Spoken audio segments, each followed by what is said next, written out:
Après l'arrêt de bus, je peux m'arrêter pour déposer un passager. Oui, réponse A. Non, réponse B.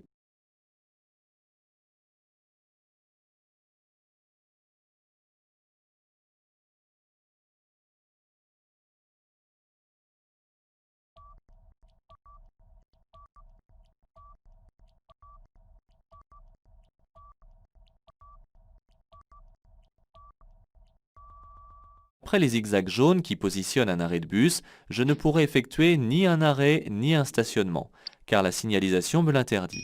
En effet, il y a une ligne jaune continue peinte sur la bordure du trottoir. La signalisation m'annonce un danger à 200 mètres. Oui, réponse A. Non, réponse B. Que je descendrai de 7 mètres tous les 100 mètres. Oui, réponse C. Non, réponse D.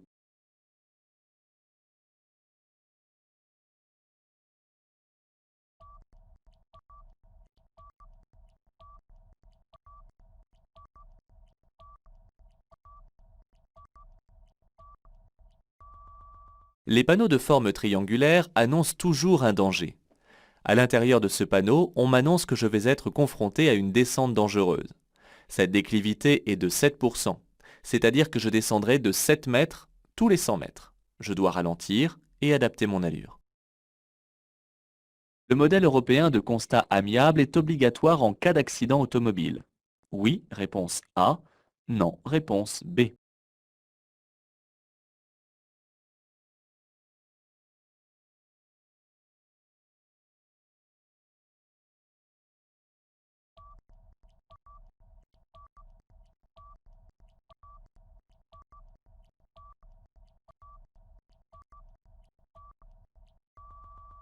Ce document a été créé pour faciliter les déclarations de sinistres, mais il n'est pas obligatoire. Il reste cependant incontournable car il regroupe toutes les informations nécessaires aux assureurs. Si je ne suis pas en possession de ce document, je peux tout de même faire ma déclaration sur papier libre, mais en laissant une copie à l'autre conducteur impliqué dans l'accident. La circulation est arrêtée. Je m'arrête ici. Réponse A. J'avance derrière le véhicule en circulation. Réponse B.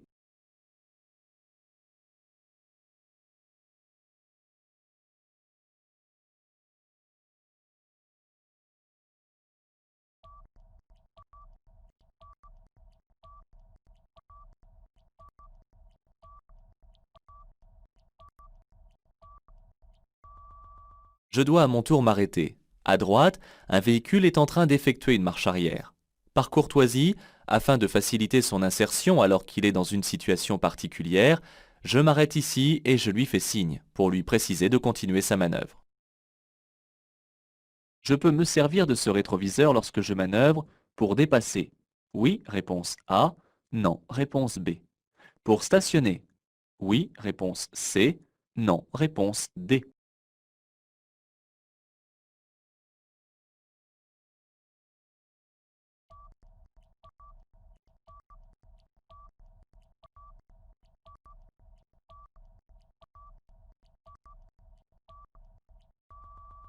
Ce rétroviseur à droite sert à m'assurer de la visibilité d'une partie de l'angle mort à droite. Je m'en sers avant de me rabattre après avoir dépassé. Je peux aussi m'en servir pour ajuster mon placement lors d'arrangements pour stationner. Au volant d'une fourgonnette, je pourrais ici effectuer un dépassement. Oui, réponse A. Non, réponse B.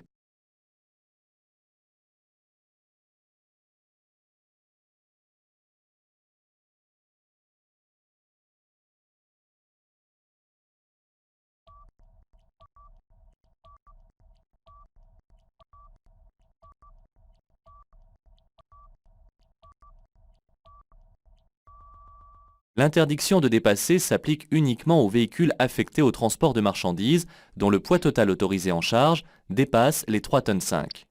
Conduisant une fourgonnette, je ne suis pas concerné par ce panneau. Cependant, le marquage temporaire interdit le dépassement du fait du rétrécissement de la chaussée. Pour m'arrêter en toute sécurité, j'actionne mes feux stop avant de freiner. Oui, réponse A. Non, réponse B.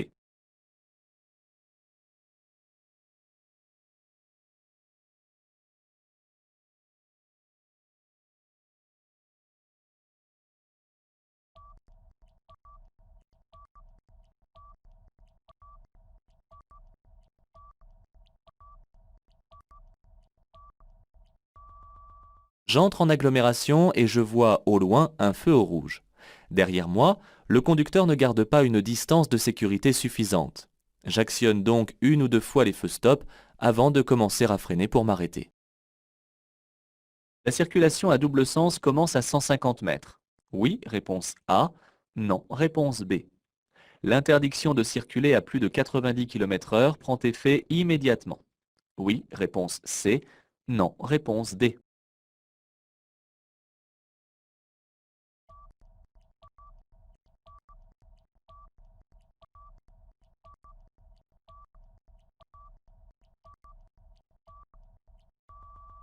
Contrairement aux autres panneaux de danger, celui qui annonce un double sens de circulation est implanté à l'endroit même du danger. La limitation de vitesse, quant à elle, prend toujours effet immédiatement au niveau du panneau et jusqu'au panneau mettant fin à cette interdiction. Je circule plus vite que la voiture grise et je sors à 300 mètres. Je peux la dépasser par la droite. Oui, réponse A. Non, réponse B.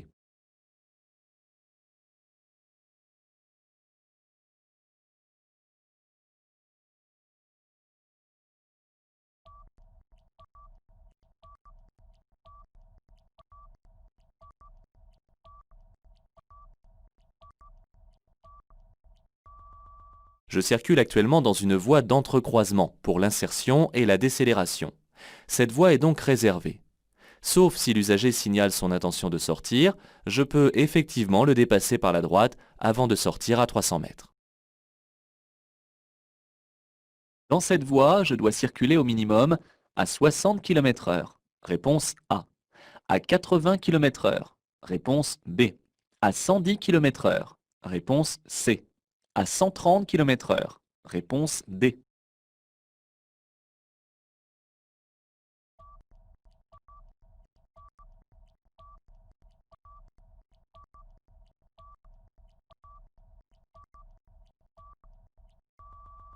Lorsque les conditions de circulation le permettent, il est interdit de circuler à moins de 80 km/h sur la voie la plus à gauche de l'autoroute.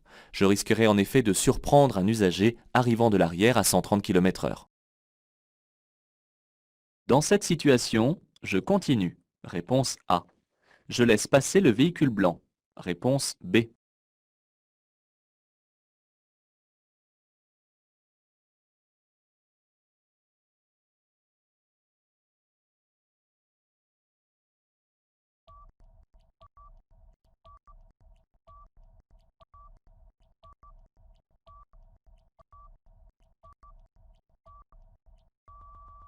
Je peux apercevoir au dos du sens interdit un panneau destiné au conducteur du véhicule blanc.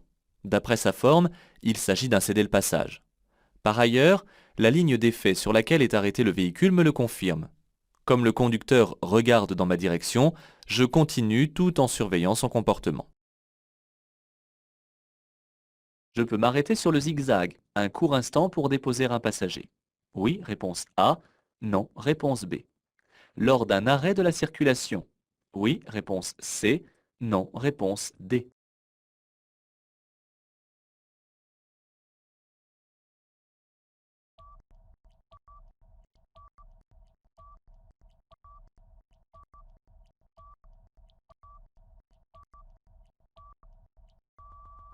Je ne peux pas m'arrêter ici, même un très court instant. En effet, le marquage jaune indique que cet emplacement est réservé aux arrêts de bus. Il reste cependant possible d'être arrêté sur cette ligne si la circulation n'avance pas devant moi. Je tourne à droite à la prochaine intersection. Je continue le dépassement des cyclistes. Réponse A. Je me rabats derrière eux. Réponse B.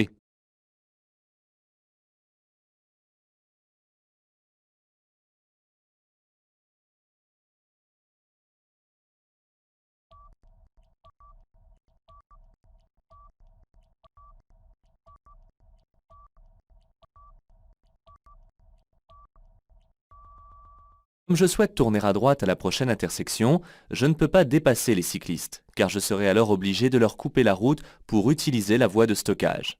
Je mets le clignotant, je ralentis pour prévenir derrière moi, puis je reviens à droite sans dépasser. Je dépasse maintenant. Oui, réponse A. Non, réponse B.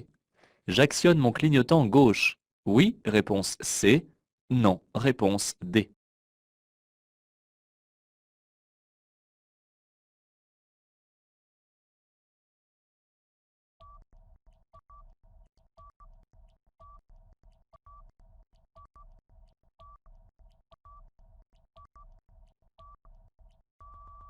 Avant d'effectuer un dépassement, je dois m'assurer qu'aucun usager n'est en train de me dépasser.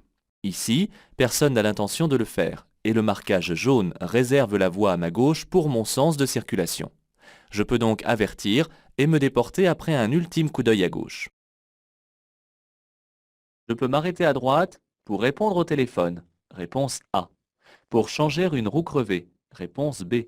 Pour soigner un enfant malade. Réponse C.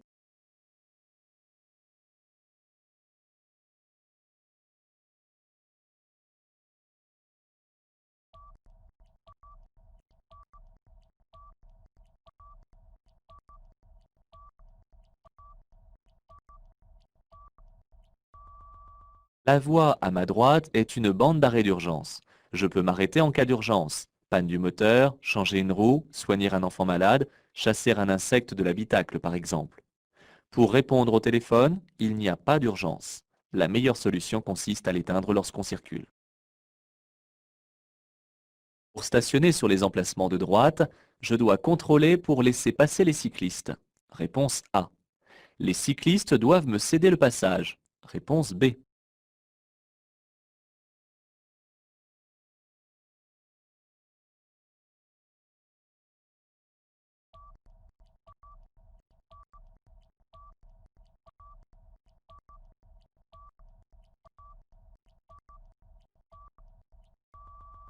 En allant stationner sur les emplacements de droite, je couperai la trajectoire des usagers circulant sur la bande cyclable. C'est donc à moi de contrôler et de leur céder le passage.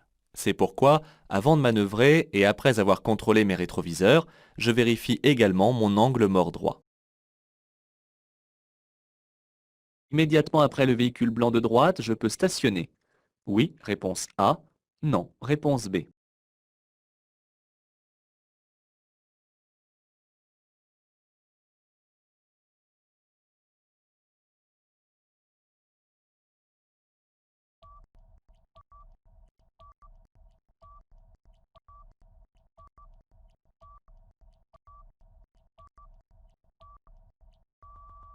Le marquage au sol me signale les emplacements du stationnement. Immédiatement après le véhicule blanc, je ne dois en aucun cas effectuer un stationnement, ni même un arrêt, car il y a un passage piéton. Juste après le passage, la ligne est continue et dessine l'arrondi du virage. Je dois changer de voie pour faciliter l'insertion des véhicules à droite. Oui, réponse A. Non, réponse B.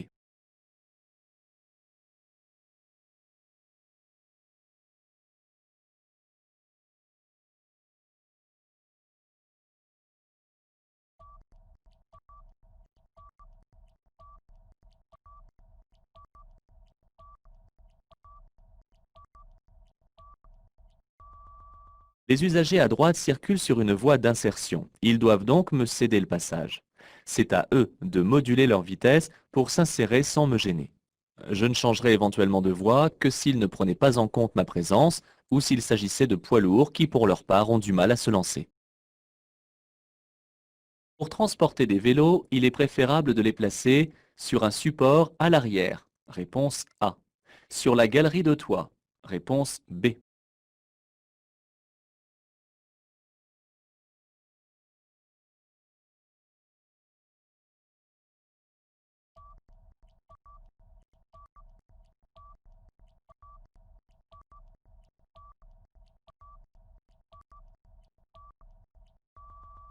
Placés sur la galerie de toit, les vélos offrent une grande résistance à la pénétration dans l'air.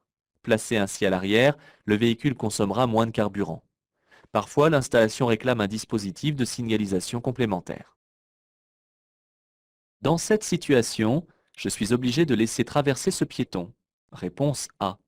Je peux continuer tout droit en ralentissant. Réponse B.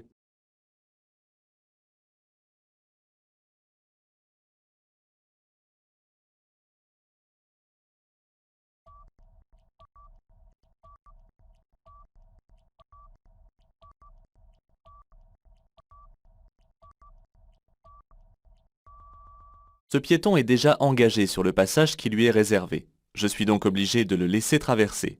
Si je ne respecte pas cette règle, je risque une amende de quatrième classe, une suspension de mon permis de conduire, ainsi qu'une perte de 4 points. La signalisation annonce plusieurs passages piétons sur 50 mètres. Oui, réponse A. Non, réponse B. Une interdiction de dépasser. Oui, réponse C. Non, réponse D.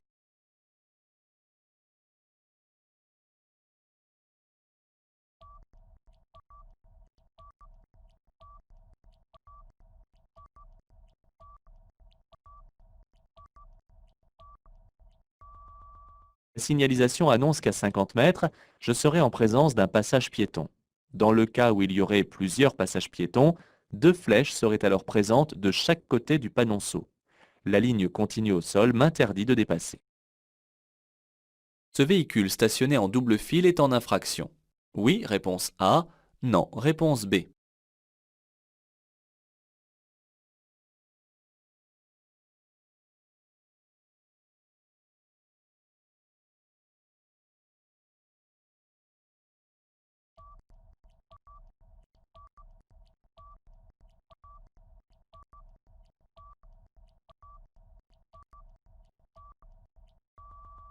Le stationnement en double file est interdit. Le propriétaire de ce véhicule risque donc une amende de deuxième classe, ainsi que l'immobilisation et la mise en fourrière du véhicule. L'arrêt en double file, quant à lui, est autorisé à condition qu'il ne gêne pas les usagers qui suivent. Le véhicule blanc est arrêté. Je passe avant le véhicule en face. Réponse A. Je dois céder le passage au véhicule en face. Réponse B.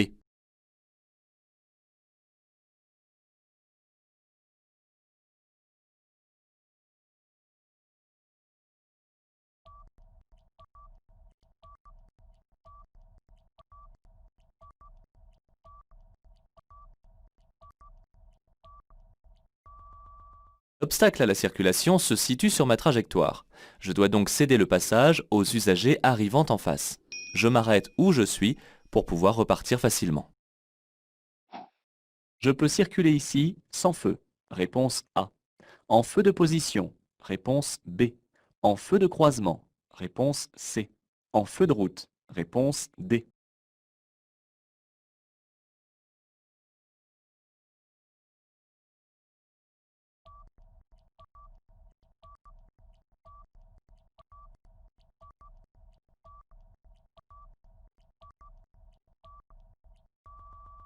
Ici, je circule en agglomération dans un endroit très bien éclairé. Je dois donc au moins allumer les feux de position. Je peux aussi circuler avec les feux de croisement, c'est même conseillé. En revanche, l'utilisation des feux de route est interdite dans un endroit éclairé, et la circulation sans feu est strictement interdite. La commande de feu est positionnée sur les feux de position. Réponse A. Les feux de croisement. Réponse B.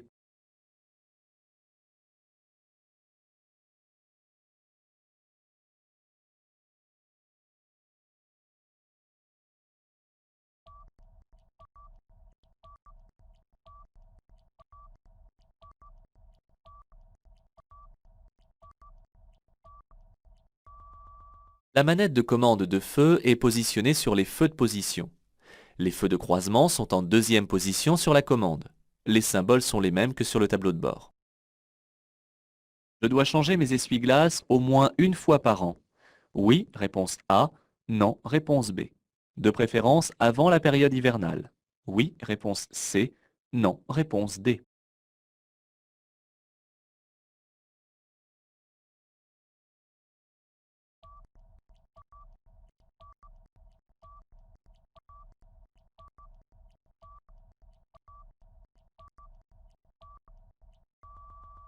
Les balais d'essuie-glaces doivent être en bon état afin que ma visibilité, lors de fortes pluies par exemple, soit correcte. Ceux-ci doivent être changés au moins une fois par an avant les périodes hivernales, car c'est à ce moment-là qu'ils sont le plus sollicités. Ce panneau est inexistant dans le code de la route. Je dois tout de même ralentir. Oui, réponse A. Non, réponse B.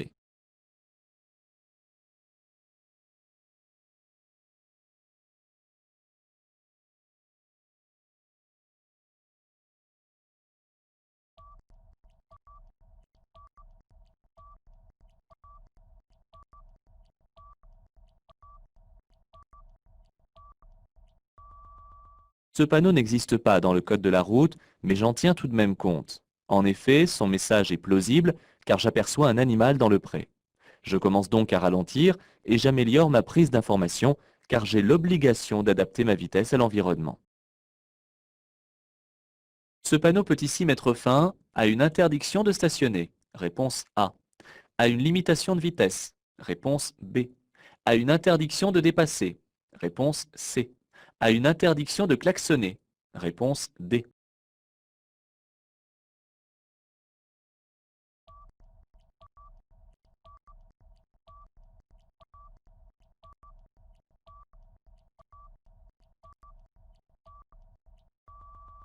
Ce panneau indique la fin des interdictions signalées aux véhicules en mouvement. Il peut mettre fin à une interdiction de dépasser, de klaxonner ou à une limitation de vitesse. Il ne met jamais fin aux interdictions de stationner ou de s'arrêter.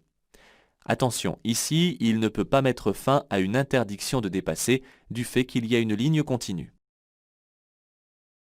Je maintiens ici une distance de sécurité suffisante. Oui, réponse A. Non, réponse B.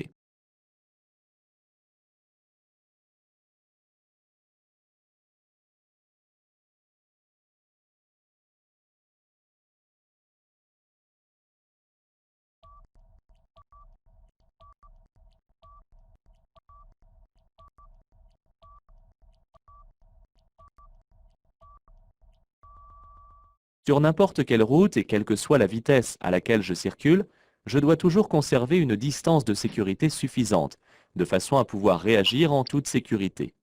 En effet, cette distance de sécurité doit être égale à au moins 2 secondes. Sur autoroute ou sur les voies rapides, je dois laisser au moins 2 traits de la bande d'arrêt d'urgence. Ici, je suis trop près du camion car je ne vois pas 2 traits et il est temps d'envisager de dépasser. À 2000 mètres, je vais rencontrer un poste de péage. Oui, réponse A. Non, réponse B.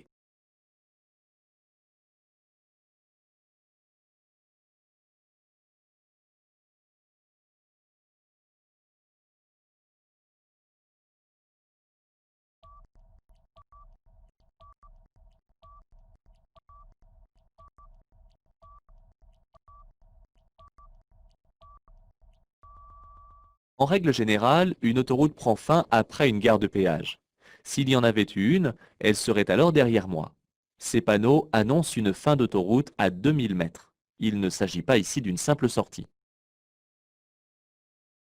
J'ai un problème mécanique. Je m'arrête à cet endroit le temps de réparer.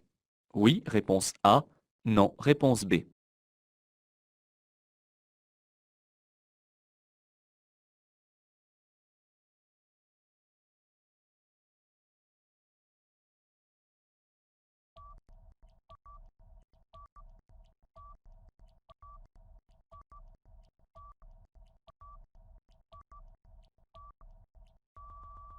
Tout arrêt ou stationnement est interdit sur les zigzags jaunes d'arrêt de bus, même en cas de problème mécanique.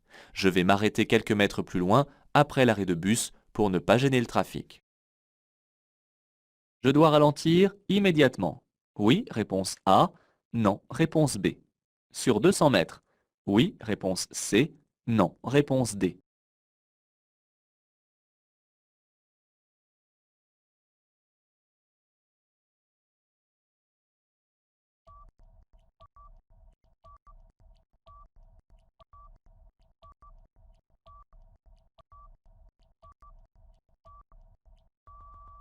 Le panonceau ne concerne que la limitation de vitesse sur 200 mètres.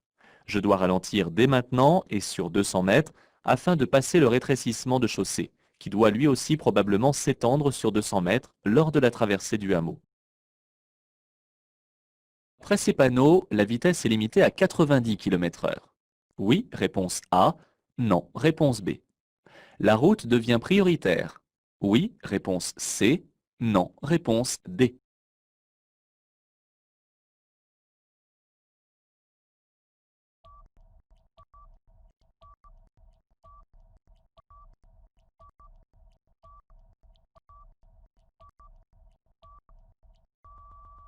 Je sors d'une agglomération et je circule sur une route à double sens de circulation. La limitation générale de vitesse est donc de 90 km/h par beau temps.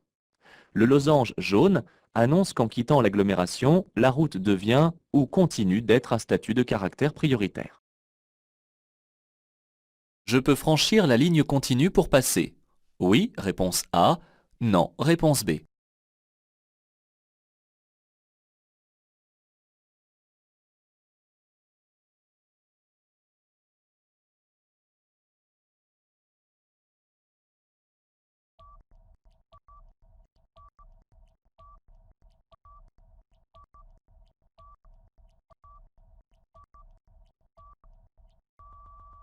Il est vrai qu'une ligne continue blanche est en général infranchissable. Mais ici, je suis dans une situation particulière, car le véhicule de travaux est arrêté au milieu de la voie avec les feux de détresse. C'est un chantier mobile. Je peux donc franchir la ligne continue pour dépasser. Je peux tourner à gauche. Oui, réponse A. Non, réponse B.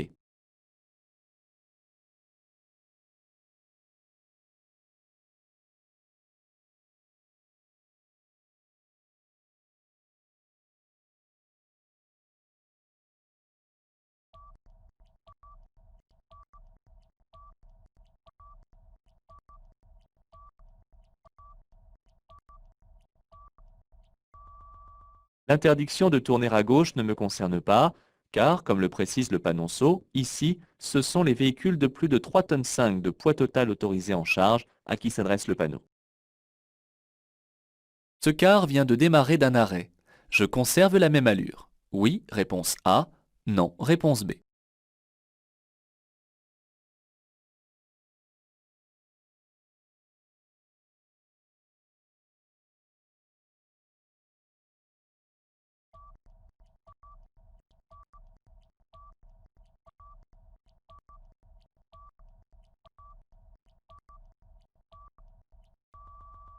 La chaussée est assez large pour permettre ici un croisement en toute sécurité avec ce car. Cependant, je dois tout de même ralentir car j'aperçois un piéton au loin qui a entamé la traversée de la chaussée depuis la station d'arrêt. Et le car me cache la partie d'où il vient. Dans cette situation, je m'arrête. Réponse A. Je passe. Réponse B.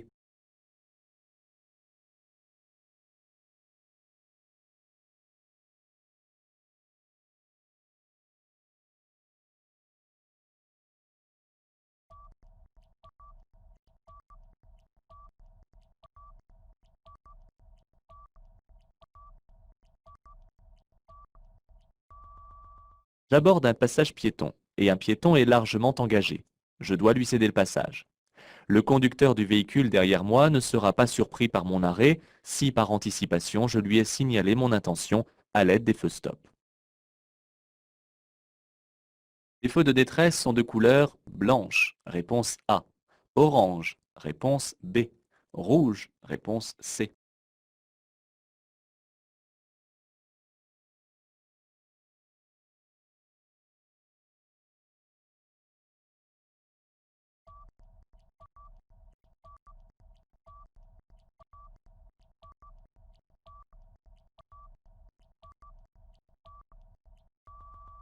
Les feux de détresse sont de couleur orange. Lorsque j'actionne le bouton feu de détresse, tous les clignotants s'allument en même temps. Ils sont à utiliser en cas de panne, d'accident ou de fort ralentissement. Le soleil est éblouissant. Je ralentis ma vitesse de croisière. Oui, réponse A. Non, réponse B. Je mets des lunettes de soleil. Oui, réponse C. Non, réponse D.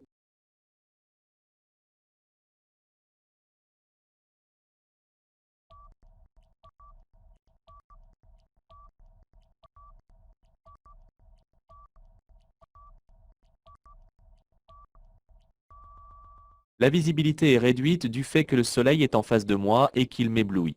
Je dois donc adapter mon allure en fonction de ma visibilité. Je ralentis ma vitesse de croisière, car si un véhicule venait à freiner, je ne le verrais qu'avec un temps de retard. Par contre, il est fortement recommandé de mettre des lunettes de soleil afin de diminuer la fatigue visuelle. Je vais en direction de l'aéroport de Mérignac. Je circulerai sur un itinéraire européen. Réponse A. Un itinéraire de délestage. Réponse B. Un itinéraire important. Réponse C. Un itinéraire de localité proche. Réponse D.